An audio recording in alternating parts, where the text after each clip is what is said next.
at South Beach South for Beach. Miami Art Week. Florida. Oh my God, it's gorgeous, isn't Isn't it? it beautiful? Oh man, we are here with BitBasel, Future House, and at the Sagamore and Family Office Forum, and man, do we have a treat here. Do we have a treat? Oh my gosh. Lawrence, this is amazing. Wow, you know, I'll tell you what, I was walking down the path, and you actually, I saw those, by the way, beautiful Oh, eyes. thank you. And it's just your spirit just bang. And I said, who the hell is You this? know when all this energy kicked in?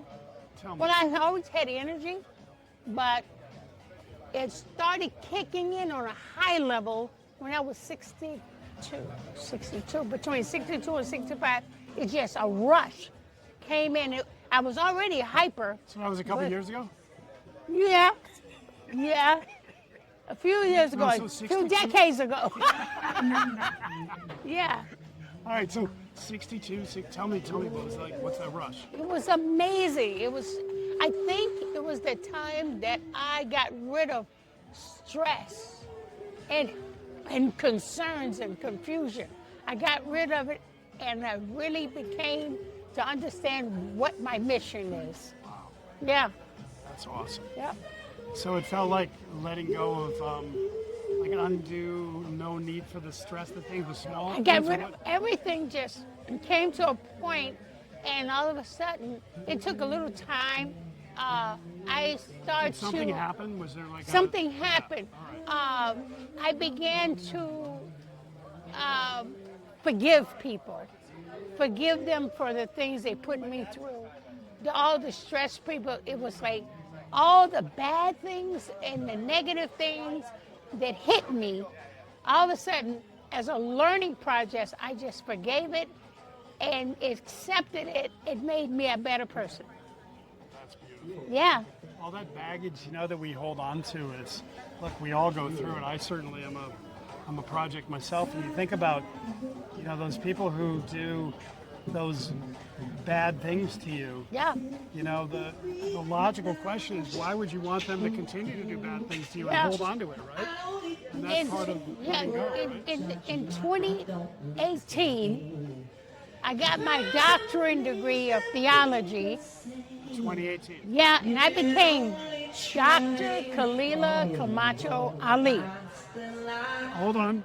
Otherwise known as The Mama Ali, Ali. and the former wife, the real OG of Muhammad Ali. My husband, we have 4 beautiful children. What were their names? What are their names? The names are Miriam, and twin girls, Rashida and Jamila, and Muhammad Ibn Ali. Then I remarried after 10 years. I remarried, and I have 2 more girls, Khalilah and Amina. Wow. My husband, Rene Camacho, but he passed away of cancer. But he was a great husband. How long ago was that? 1990, I think it's 95. 95, 96, he passed away. But with all that said and done, you know, I decided to write my life story, my book, about how Ali and I actually developed the Ali legacy. Now, during the time of Eid, that's when we did it as a couple. And I stuck with him throughout the years. Then he was shunned from the United States, took his license away because he didn't go into the Army. When was this? This is 1967. Wow, I didn't know that. And we married. He said, you know what? I have nothing to give you. I said, don't worry about it. So I asked my dad to give me my college money and supported each How other. old were you? I was 17. This is the picture, right? That's a picture. I was 16 and a half when I almost 17. Wow. Yeah. That's when he kind of proposed to me. Wow. Yeah. That's so cool. So then this book called Undefeated, don't get me wrong, this Undefeated is not about Cassius Clay or Muhammad Ali. The Undefeated was because of me. I'm a 9th degree black belt in martial arts. Ta-da! Outstanding. Yeah. And then I worked with Jane Fonda with some protesting, and I worked with her and Cesar Chavez.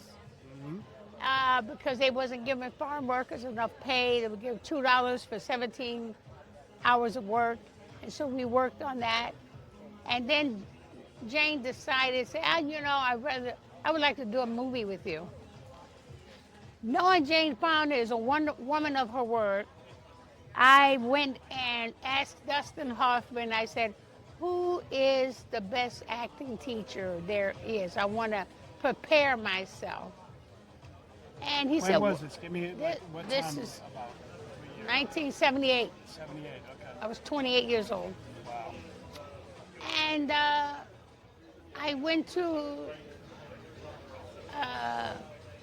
Lee Strasberg Institute, and he coached me for a little while. And I also was coached, I can never remember her name. Oh my goodness.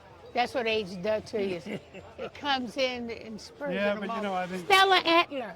Okay. Stella Adler was a good friend of mine.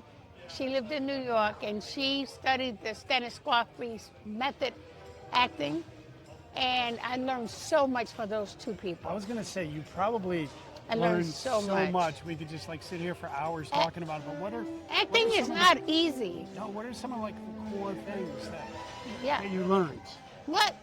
Most of all, when Ali and I were together, he happened to go on a talk show, and I was in the green room with one of the greatest actors of all time that I admire so much. Who was that? I called him Moses. I said, Moses, give me some advice. And his name was Charlton Heston. And I said, Charles, tell me, if you had to give an actor any kind of advice, what would you do? He says, whatever you do, don't let them make you look like an idiot. Watch everything.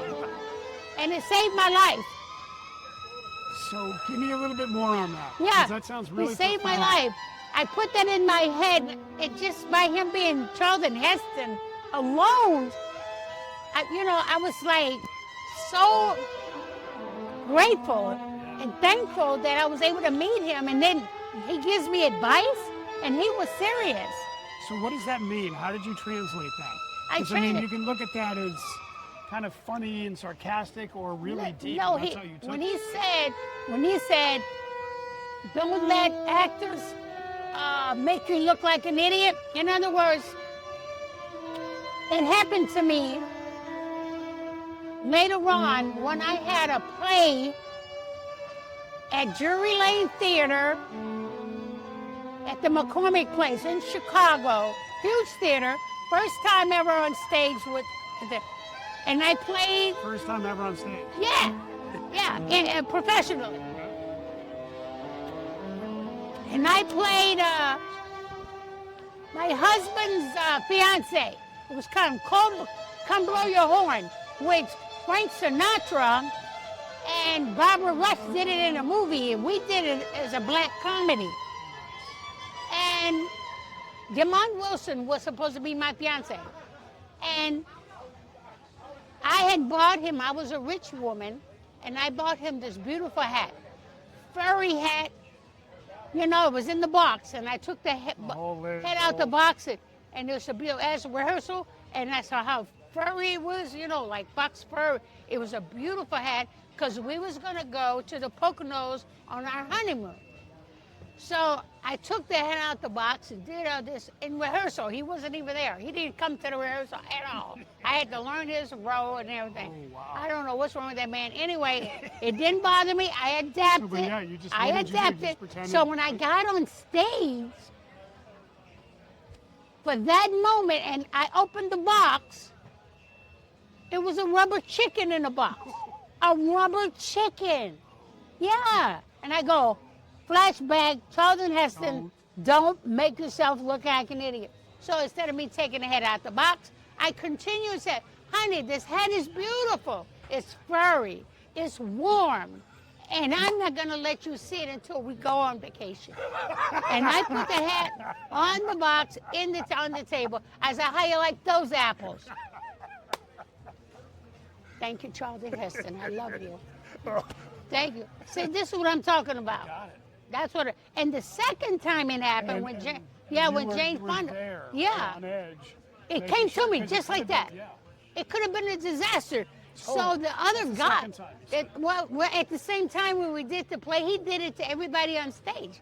So Jimmy Spinks, who's a great actor, heavyset, he was the guy who was the heavyset guy in Car Wash when it came out back. He was the big guy. Yeah.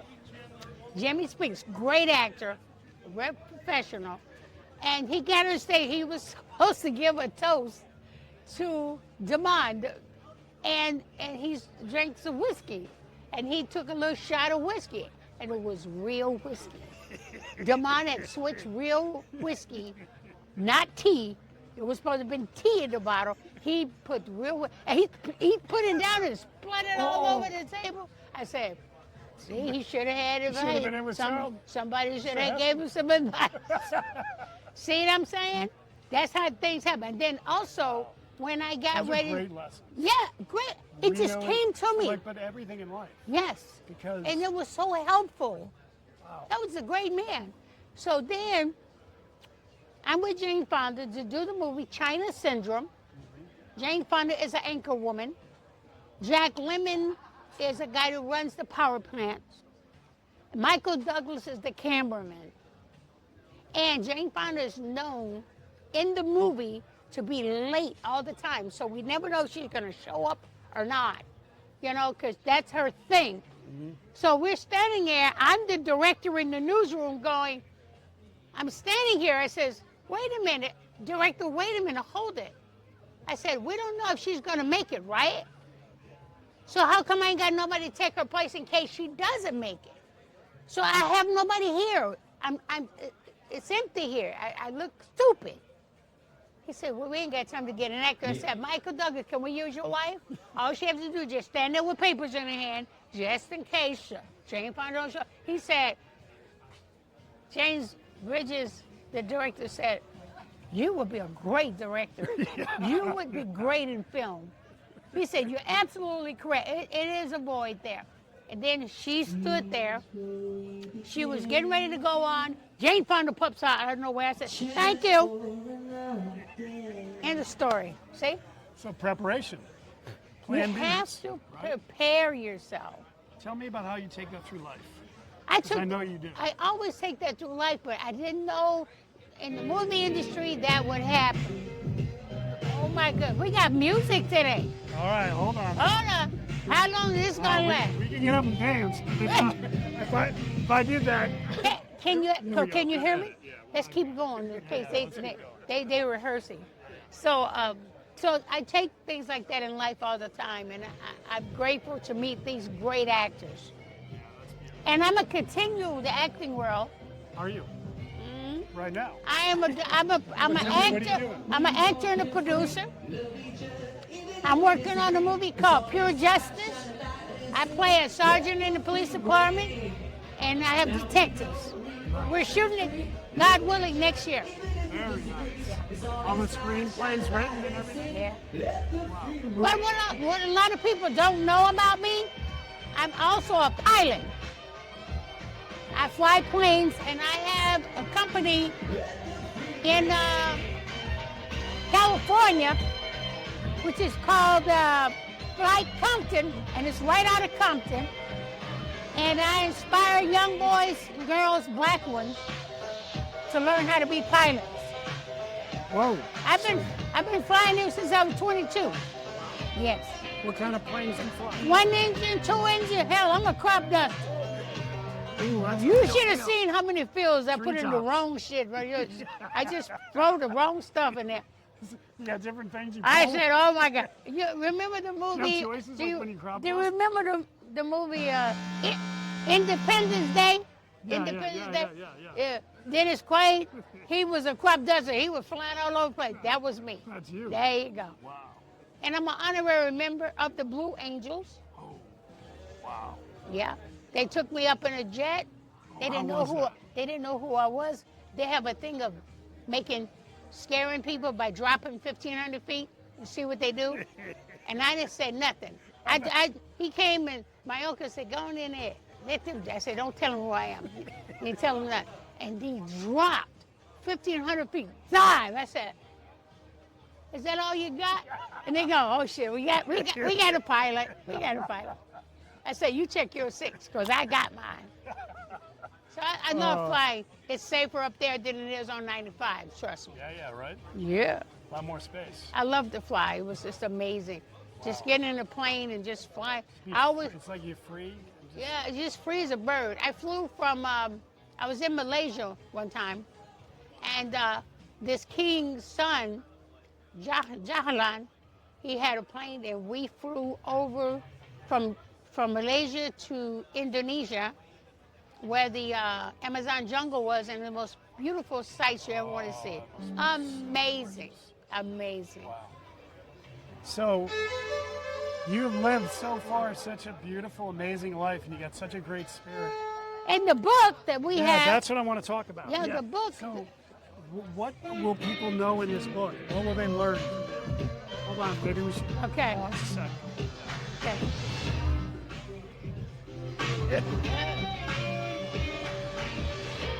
Oh yeah, oh yeah, oh yeah.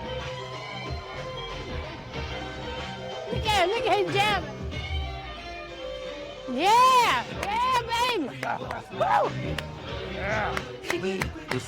Having fun here in South Beach? Yeah. Mama Ali?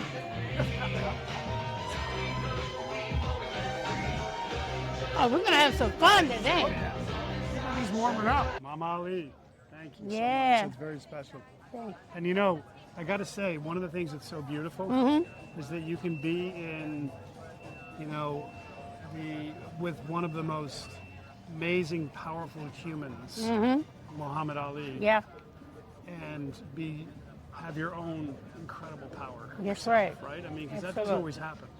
You And know, that's what, for Muhammad me, is the Ali, most exciting what thing to made be him with. great was not only his boxing, but behind the boxing, that was me.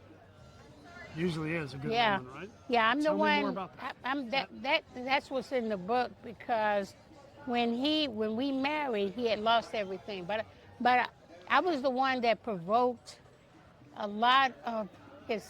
Okay, I'm gonna show you. 3, yeah, 25. So what happened is, when I first met him, I was in a Muslim school. Can I use that? Uh-huh. You were where? I was in a Muslim school. Okay. And 10 years old, I was a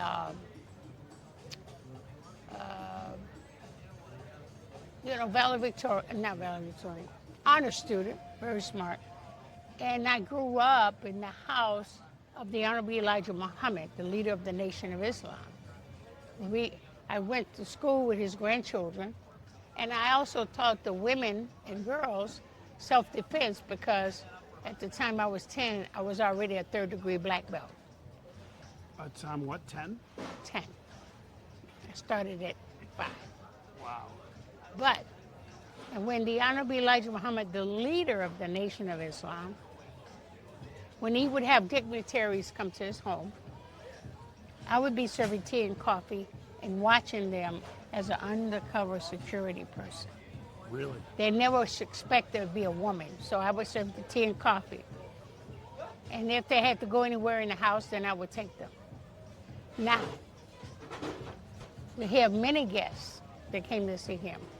2 of the most popular ones was Malcolm X. So I served him tea and coffee for his family. And Martin Luther King, I served tea and coffee for his family. But Martin Luther King said one thing. He turned around and looked at me and said, thank you. He said, you just don't serve tea and coffee, do you? Oh, so he saw said, through you? He saw it. You're security, aren't you? I said, yes, Martin Luther King He's saw the smartest man I've ever seen. He put me right on Front Street. I got chills. Yeah. He's one of my heroes. He said, Wow, I you're got more full than body He said, you're security, aren't you? I said, yes, I am. I didn't deny it. He said, you know what? A lot of women are going to be following you in the world. I said, well, thank you very much. Had no clue what he was talking about. Anyway. Brings tears to my eyes. So Yeah, it's beautiful. and he You was were 10? such a You were 10? young man. Yeah, I was 10. But this is the thing. When Cassius Clay came to the school, he was 18. I didn't know anything about boxing. Nothing about boxing, only martial arts. So when he came into school, he got on stage and said, I'm going to be the heavyweight champion of the world before I'm 21, so get your autograph now because I'm going to be famous. I said, who the hell is this guy? Who's this guy? That sounded like me in school. So all the kids know me, and they said, is he related to Khalilah? She said, I'm going to go ask. And then she came and asked, said, no, I'm not related to this guy. He said, but he's acting like you. I said, I know, it's creepy. It's creepy. So, but listen, here's the deal, right? I mean, there's not many women, I'm guessing, who could handle that role and the power in that type of relationship, right? Yeah, I didn't care who the guy was. Exactly. You know, then he gave all the autographs to the boys, and I'm standing up guarding the girls, and then he walked up to me and said, here, little girl, here's my name, my autograph, because I'm going to be famous. I said, wait a minute. I said, hold it right there. And I looked at his name, I said, wait a minute, your name is Cassius Marcellus Clay. That's your name? He said, yes, ma'am. I said, this right here, Cassius Marcellus, that's a Roman name. Do you know what Romans did to people? He said, no. I said, and this is the kicker here, Clay. This is like dirt you mold, Clay. I said, you proud of this, brother? This is a slave name. You're not going to be nothing as a slave.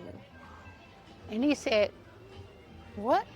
He said, I said, until you get a name, as I'm tearing up the autograph, I said, until you have I tore up the autograph.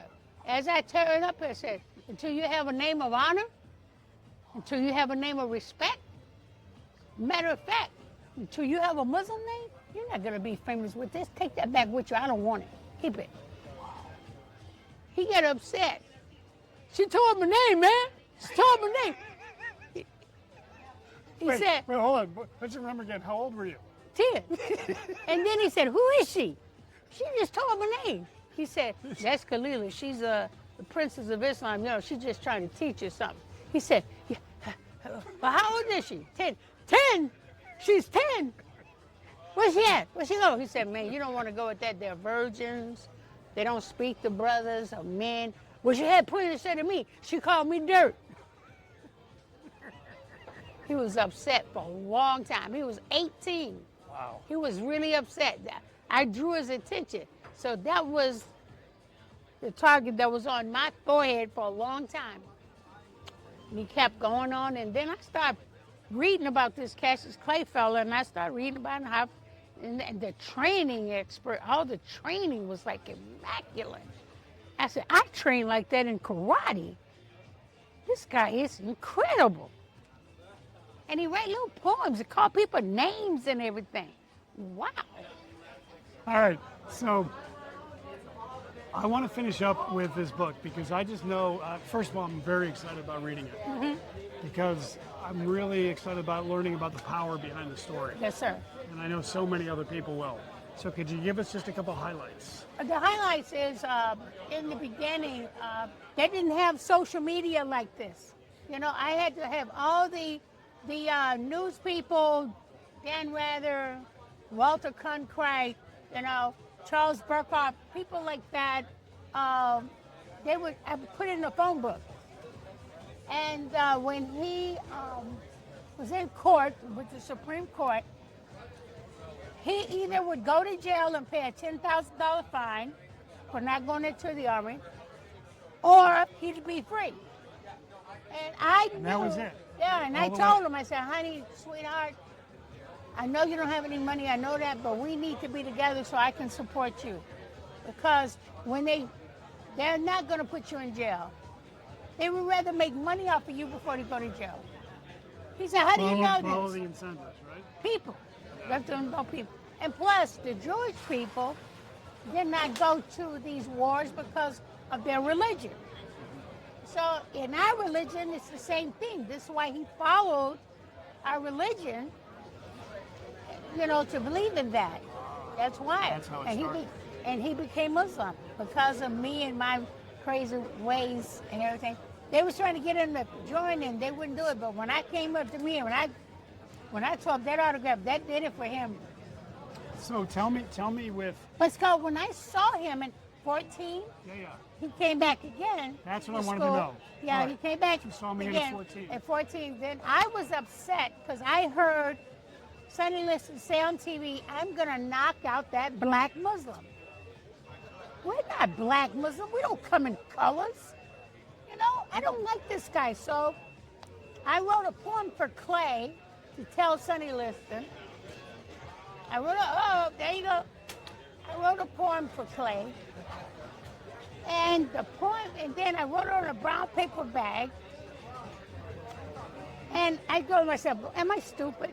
I'm 14. He's not going to read that to Sonny Liston. I'm crazy. I go home. And my dad is a strict Muslim. He's in the military. If my father asks you a question, you don't say the right answer, you're in trouble. Yeah, you pay for it. So the minute I got home, I went there and my father said, come here. I said, what did I do wrong? He said, did you give a fighter a poem in a brown paper bag today? I said, yes, I did. I said, Dad, how did you find out so fast? Yeah, that's He quick. said, well, he's reading it on TV right now. I said, what? He's reading it on television? I go on television, I go in the TV room and I look, there was Clay holding up the picture, the poem, this is the legend of Cassius Clay, the most beautiful fighter in the world today.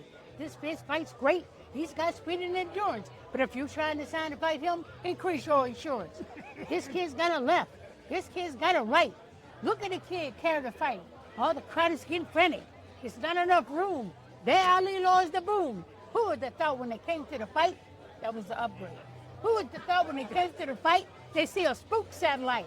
No one would dream when they put down their money, they see a total eclipse of the sun. There he is.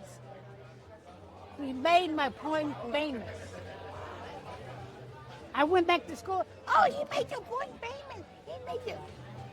So I'm marrying that guy. That's how it started. That's so Yeah. beautiful. He said, I'll become a Muslim if I marry her. But he told the leader, you got to change my name. Yeah, no, so My that's what I name is want. Sir. I want to go back to it He because said, you "You hit him changed with my-" that at 10 years old. Yeah. And this is the real story Then behind he was how worried. Cassius Clay. Yes. He said, you got to change my name. He said, I'm going to give you Cassius X. He said, I can't have that. That's a slave name. I can't have that. That girl is still calling me dirt. It's okay. You see this man over here? This man will take a bullet from me. This is my bodyguard. I'm going to give you his last name, Ali. But that's the man of the father of the little girl that tore up your name. He Wow. he said, but I'm going to give you Muhammad. You're going to be Muhammad Ali. He couldn't wait to tell me. He couldn't wait to tell me. He came to the restaurant. He's got ready to tell it to me. Wait, hold on. You got to read the You're book. in a restaurant? I'm in a restaurant, working in a restaurant. You're going to tell me, but I ain't going to tell you the rest. It's in the book. Yes. Everybody get that? I love that. You are beautiful. Yes, sir. Oh, Thank you. wow. This is so much fun. Thank you so much. And what a We blessing had you are on this so earth. much fun. Yeah. We actually, we had the twins. We had my oldest daughter. And when we was in the hospital having the son, he was Don't give too much available. away now. I ain't gonna give him, it's in the book. He fell flat on he just fell right back fainting. You did. Yeah. He was in the recovery room when I came out of That I was the saw first this KO. grown man. I've never seen a grown man faint, ever. So you And gave he's him a supposed to KO. be heavyweight champion of the world. This is the most. So gotta read the book. Everybody read that book. Undefeated. You don't find women like this out in the world all the time now. Really, really nice. It was a wonderful experience. I learned a lot about life as a young girl. I've been through a lot, and I learned about people of the world being around Muhammad Ali. I have a question. Join me at the front of the stage. And I know it's going to be a little loud in the background, but it's really important. Conscious Capital Foundation, we're working with an organization called Girls Save the World. And we're about to get started. We have Yeah. some Would legendary we introduce you? entrepreneurs in the house Because tonight. we'd love to have you there. It's amazing. Well, I would love to speak to Well, the it's girl. like Let me say something about the young say people. something to them. in the world. Girls Save the World. I want to say about the girls save the world. You are automatically a person who saved the world. Appreciate the support from Just my friends remember, back there. they didn't name Mother My business Nature partners, Father Sarah and Nature. Shelley, I see you. Okay, so you save the world, and you will always save the world, but you got to save yourselves first. Come on, don't be shy. Save yourselves first, because you are My name is very Jonathan important Berry. It's a in pleasure this to be your world. host today. I am the founder of Every Family Office woman, Forum. every girl has For a the last 4 story. years, I've been hosting family Tell office it. events around the world. That's right. We built a global family office Thank investor you, network. thank you, We're thank globally, you, thank and you. We host events in 20 cities around the world. Yeah. What a But, blessing. Isn't that you know, after beautiful? traveling So the nice world to get for to I'm know you. so glad I'm a decades, woman. living all over I'm the so planet, glad I'm a girl. I was really I'm glad looking I for became where a I want woman, to call and home. it's just a blessing. And It's a blessing. And you're Miami such was the place a that kept calling me beautiful back. image How many people live in for Miami? women. How many So locals? they can see how to I see be my locals. You know in what I'm talking true, about. authentic power. Yeah. You, I- yeah, I guess We gotta- Watch out, girls. I got something for Here it you. comes. people in the house.